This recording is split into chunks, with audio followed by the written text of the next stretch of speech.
Welcome back to our channel. நான் உங்கள் PK வந்தாச்சு. ஸோ நம்ம இன்னைக்கு இந்த வீடியோவில் எந்த விஷயத்தை பற்றி பேச போகிறோம், யாரை பற்றி பேச போகிறோம் அப்படின்னு சொல்லி கேட்டோம்னா, வேர்ல்டு கப் T20 இருக்கு இல்லையா? ஸோ அது வந்துட்டு பார்த்தோம்னா நம்ம எக்ஸ்பெக்ட் பண்ணதை விட தாறுமாறாக போய்கிட்டு இருக்கு அப்படின்னே சொல்லலாம்.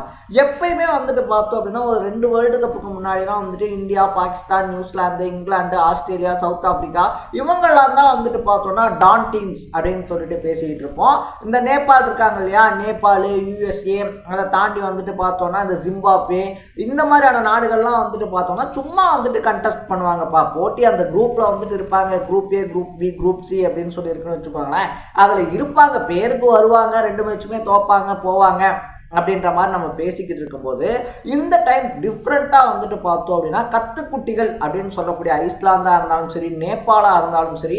நேபாளெலாம் பார்த்தோம்னா நேற்று இங்கிலாந்து சும்மா கதற விட்டுருந்தாங்க அப்படின்னே சொல்லலாம். கடைசி பால் வரைக்கும் மேட்சை கொண்டு போயிருந்தாங்க. அந்த மாதிரி வந்துட்டு பார்த்தோம்னா ஒவ்வொரு டீமுமே அவங்களுடைய எலிவேஷன் அப்படின்றத பக்காவாக காமிச்சுக்கிட்டு இருக்காங்க அப்படின்னு தான் சொல்லணும். அதே பரபரப்பான T20 தான் பார்த்தோம் அப்படின்னா நாங்கள் இந்தியா கூட விளையாட மாட்டோம் அப்படின்னு சொல்லிட்டு முரண்டு பிடிச்சிக்கிட்டு இருக்கு பாகிஸ்தான்.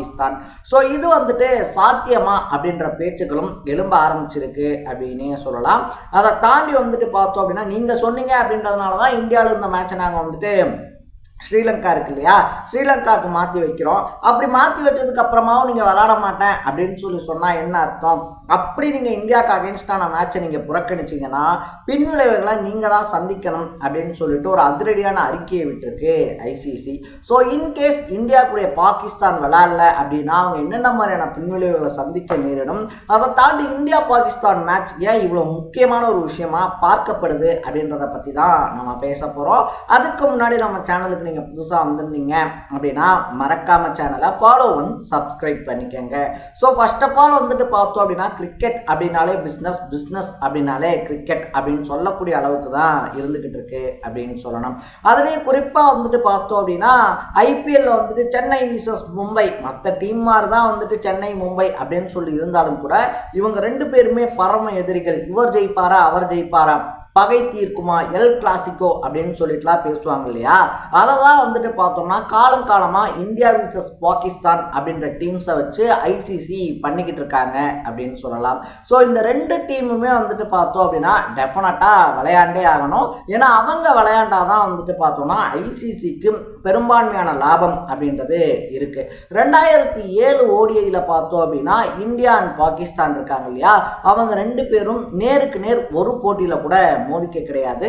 அந்த தொடர் தான் வந்துட்டு ஐசிசியினுடைய ஃபெயிலியர் வேர்ல்டு கப் அப்படின்னு சொல்லப்படுது. ஏன்னா இருக்கிறதுலே வந்துட்டு பார்த்தோம் அப்படின்னா வருமானம் கம்மியாக வந்தது அந்த ஒரு தொடரில் தான் அப்படின்னே சொல்லலாம். ஸோ அதனால தான் வந்துட்டு பார்த்தோம்னா ஐசிசி எப்பயுமே இந்தியாவையும் பாகிஸ்தான் இருக்கு இல்லையா, பாகிஸ்தானையும் ஒரே டீமில் போட்டு டூ ஆர் டை, ஒன்று இந்தியா ஜெயிக்கணும் இல்லைனா பாகிஸ்தான் ஜெயிக்கணும் அப்படின்ற மாதிரியான மாடல்லையே மேட்சஸை செட் பண்ணிக்கிட்டு இருக்காங்க அப்படின்னு சொல்லலாம்.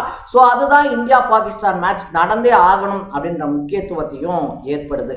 ஏன்னா வந்துட்டு இதை ஒளிபரப்புறாங்க இல்லையா, அதாவது வந்துட்டு டெலிகாஸ்ட் பண்ணக்கூடிய நிறுவனங்கள் ஆரம்பித்து பலருமே டெலிகாஸ்ட் நிறுவனங்கள் ஆரம்பித்து டிக்கெட் சேல் வரைக்கும் எல்லாமே இதை சார்ந்ததாக இருக்குது. டெலிகாஸ்ட் நிறுவனங்களை பொறுத்த வரைக்குமே வந்துட்டு பார்த்தோம் அப்படின்னா அந்த ஆட் ஸ்லாட்ஸ் அப்படின்னு சொல்லுவாங்க, விளம்பரம் போடக்கூடியது இருக்கு இல்லையா, ஒவ்வொரு ஓவருக்கும் நடுவில் போடுறது அப்படின்னு சொல்லிட்டு. ஸோ அந்த ஆட் ஸ்லாட்ஸை வந்துட்டு பார்த்தோம்னா பாகிஸ்தான் இந்தியா மேட்சஸ்க்கு மற்ற டீம்ஸோட கம்பேர் பண்ணும்போது அதிக லெவலில் விற்றுருப்பாங்க. அதை தாண்டி வந்துட்டு டிக்கெட் சேல்ஸும் வந்துட்டு பார்த்தோம்னா இந்தியா விசஸ் பாகிஸ்தான் போடும்போது எப்பயுமே எல்லா டிக்கெட்டுமே தீந்துடும், ஒரு டிக்கெட் கூட மிச்சம் இல்லாமல் விற்று தீந்துடும். ஸோ அப்படி இருக்கும்போது பார்த்தோன்னா திடுதுப்புன்னு விளையாட மாட்டேன், நான் வந்துட்டு நான் புறக்கணிக்கிறேன் அப்படின்னு சொல்லி பாகிஸ்தான் சொல்லிச்சுன்னா அந்த டிக்கெட்ஸும் சேல் ஆகாது. அதை தாண்டி வந்துட்டு பார்த்தோன்னா மேட்சையும் பெரிய அளவில் அன்றைக்கி யாரும் பார்க்க மாட்டாங்க அப்படின்றதுனால இது ஐசிசிக்கு பெரிய ட்ராப் அவுட் ஆகும். அதனால தான் ஐசிசி எப்படியாவது இந்த மேட்சை நடத்தியே ஆகணும்னு சொல்லிட்டு இவ்வளோ பாடுபட்டுக்கிட்டு இருக்காங்க. சரி, ஓகே, இதனால பாகிஸ்தானுக்கு என்ன நட்டமாகும்? இப்போ இன்கேஸ் வந்துட்டு அவங்க விளையாடுற நட்டம் ஃபுல்லாக ஐசிசிக்கு தானே அப்படின்னு சொல்லி கேட்டோன்னா ஐசிசி இருக்கு இல்லையா, பாகிஸ்தான் கிரிக்கெட் போர்டுக்கான 50% நிதி அப்படின்றத ஐசிசி தான் பாகிஸ்தானுக்கு கொடுத்துக்கிட்டு இருக்கு. பட் இதில் காமெடி என்ன அப்படின்னு சொல்லி கேட்டோம்னா, ஐசிசிக்கான 90% நிதியை வந்துட்டு இந்தியாவுடைய பிசிசிஐ இருக்கு இல்லையா, அவங்க தான் கொடுத்துக்கிட்டு இருக்காங்க. ஸோ இந்தியா என்ன சொல்லுதோ அதை தான் ஐசிசியே கேட்க வேண்டிய நேரம் கட்டாயம் அப்படின்றது இருக்கு. அதனால இன்கேஸ் வந்துட்டு இந்த மேட்சை வந்துட்டு பாகிஸ்தான் புறக்கணிச்சாங்கன்னா பாகிஸ்தானுக்கு கொடுக்க வேண்டிய நிதி இருக்கு இல்லையா, அதை கொடுக்க கூடாது அப்படின்னு சொல்லி பிசிசிஐ சொன்னா அதை டெஃபினட்டா ஐசிசி கேட்பாங்க. அதனால வந்துட்டு பார்த்தோம்னா பாகிஸ்தான் கிரிக்கெட் வாரியம் இருக்கு இல்லையா, பாகிஸ்தான் கிரிக்கெட் வாரியத்தோட அக்ரிமெண்ட் போட்டிருக்கக்கூடிய பிளேயர்ஸ்க்கு சேலரியில இருந்து எந்த ஒரு பெனிஃபிட்டையுமே பாகிஸ்தான் கிரிக்கெட் போர்டால இனிமேல் தொடர்ந்து செய்ய முடியாது.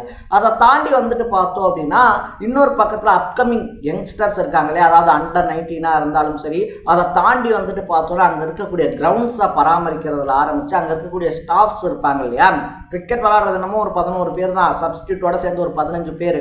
பட் ஓவராலாக அந்த கிரிக்கெட் போர்டில் வந்துட்டு இருப்பாங்க இல்லையா, அவங்களுக்கான சேலரிஸ் அப்படின்னு சொல்லிட்டு எதையுமே சமாளிக்க முடியாத ஒரு நிர்பந்தத்துக்கு பாகிஸ்தான் உள்ளாகும்.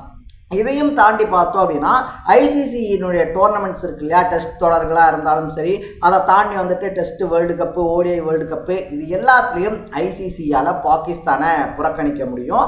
இந்த டெலிகாஸ்ட் பண்ணக்கூடிய நிறுவனங்கள் இருக்கு இல்லையா, அவங்களும் வந்துட்டு பார்த்தோம் அப்படின்னா பாகிஸ்தான் இந்த கேம் விளையாடாததுனால எங்களுக்கு இவ்வளவு நஷ்டம் அப்படின்னு சொல்லிட்டு அவங்க வழக்கு தொடர்ந்தாங்கன்னா அந்த கேம் அவங்க விளையாடாததுனால அவங்களுக்கான நஷ்டத்தை பாகிஸ்தான் கிரிக்கெட் போர்டு தான் அவங்க கை காசை போட்டு கொடுக்கணும். ஸோ இப்படி வந்துட்டு பார்த்தோம் அப்படின்னா ஐசிசிக்கும் பாகிஸ்தானுக்கும் எக்கச்சக்கமான பிரச்சனைகள் இந்த மேட்சை விளையாடல அப்படின்னா லைன் கட்டி நிற்கிது. இந்தியாவை பொறுத்த வரைக்கும் பாகிஸ்தான் விளையாடல அப்படின்னா அவங்க என்ஜாய் தான் பண்ணுவாங்க. ஏன்னா வந்துட்டு சாலிடாக 2 பாயிண்ட்ஸ் அப்படின்னு இந்தியாவுக்கு வந்துடும். இந்தியா வந்துட்டு பார்த்தோம்னா டைரக்டா செமிஃபைனல்ஸ்க்கும் போயிடுவாங்க. பாகிஸ்தானுடைய நிலைமை தான் வந்துட்டு அங்கே அந்தரத்தில் தொங்குற மாதிரி மாறிடும் அப்படின்னே சொல்லலாம். ஸோ இதனால தான் வந்துட்டு பார்த்தோம்னா அந்த கிரிக்கெட்டை தாண்டி, கிரிக்கெட் உணர்வை தாண்டி அதுக்கு பின்னாடி இருக்கக்கூடிய பிஸ்னஸ்னால தான் இந்த ஒரு மேட்ச் குறிப்பாக நடந்தே ஆகணும் அப்படின்னு சொல்லிட்டு எல்லாரும் கங்கணம் கட்டிட்டு வராங்க. யாருக்கும் இங்கே கிரிக்கெட் மேலே இருக்கக்கூடிய ஒரு ஈர்ப்போ இல்லை கிரிக்கெட் மேலே இருக்கக்கூடிய ஆர்வமெல்லாம் கிடையாது. அதை நம்பி கோடிக்கணக்கில் பணம் போட்டிருப்போம், போட்ட பணத்தை விட அதிகமாக எடுத்தாகணும் அப்படின்ற ஒரு பிஸ்னஸ் மைண்ட் தான். ஸோ நீங்கள் இந்த விஷயத்தை பற்றி என்ன நினைக்கிறீங்க அப்படின்றத கமெண்ட் பண்ணிட்டு மறக்காம சேனலை ஃபாலோ அண்ட் சப்ஸ்கிரைப் பண்ணிக்கோங்க. நாளைக்கு இதே மாதிரி இன்னொரு இன்ட்ரெஸ்டிங்கான வீடியோட சந்திக்கலாம். தர பை பை.